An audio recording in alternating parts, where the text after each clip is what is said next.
Hi, I will be speaking upon a very important topic, that is India-China relations. India and China are the two most biggest countries of the world in terms of population as well as area.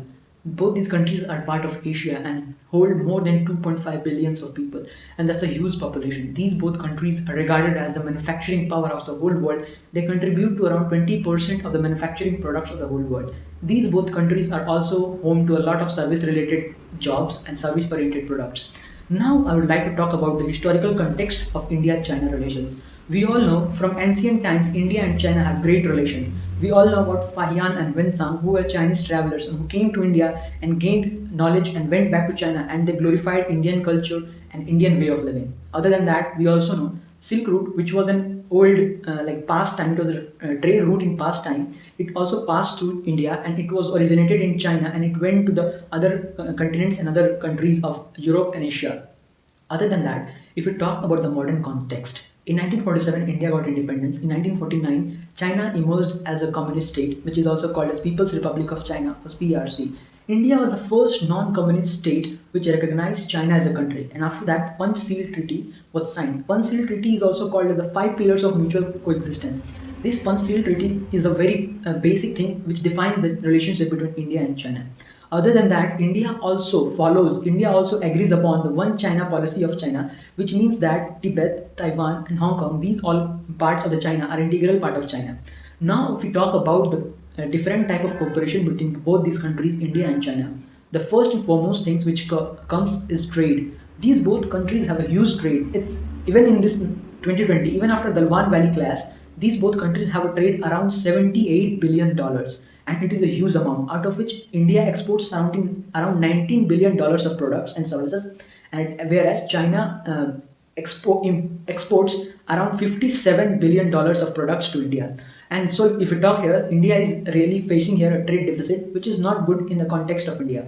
Other than that, both these countries have huge cooperation in many areas also. If we talk about other areas, both these countries are very aware about the increase of menace of terrorism, and these both countries want to curb terrorism, and both these countries are agreeing upon various international forums to curb terrorism. Other than that, both these countries are part of United Nations, BRICS, and Shanghai Cooperation Organization. So, and both these countries are working together at various multilateral forums. Other than that, both these countries have cultural exchange programs and education exchange programs. And we, both the countries, are professing each other's language. Like we are professing Chinese, and a lot of Indian schools teach Chinese, and vice versa.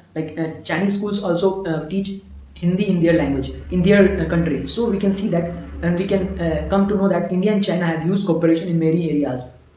Other than that, both these countries are practicing, and they all are propelling forward the need for tourism in both the countries. We all know that China and India both are home to amazing species, flora, fauna, and amazing monuments and architecture. And the people from both the countries visit each other's country, and both these countries are working together to enhance tourism sector.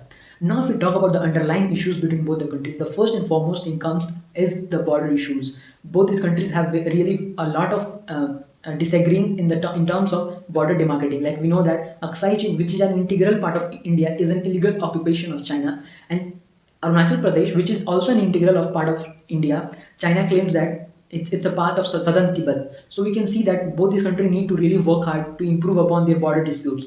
Other than border disputes, we know that China is somehow helping the Arakan army, which is a violent group in Myanmar, and that Arakan army is kind of, you can say that it is very lethal to India's northeastern states and a lot of Indian investment in Myanmar. Other than that, China is also supporting Pakistan by providing its tons of money, and Pakistan is using those money for terror financing and other things. Other than that, China is always stopping India at various multilateral forums. Like China is not allowing India to join the nuclear supplier group, and it is not allowing India to become a permanent member of United Nations Security Councils. So now I would like to talk about the way forwards, or the ways through which we can deepen our cultural and our bilateral ties, and we can improve our diplomatic relations. First of all thing I would like to talk here is that we have a huge trade, but at the same time India needs to reduce its trade deficit, and the trade should be of equal amount. Both these countries should have equal and opposite trade with each other. Other than that, we need to increase our cultural exchange programs and educational exchange programs, along with emphasizing upon tourism.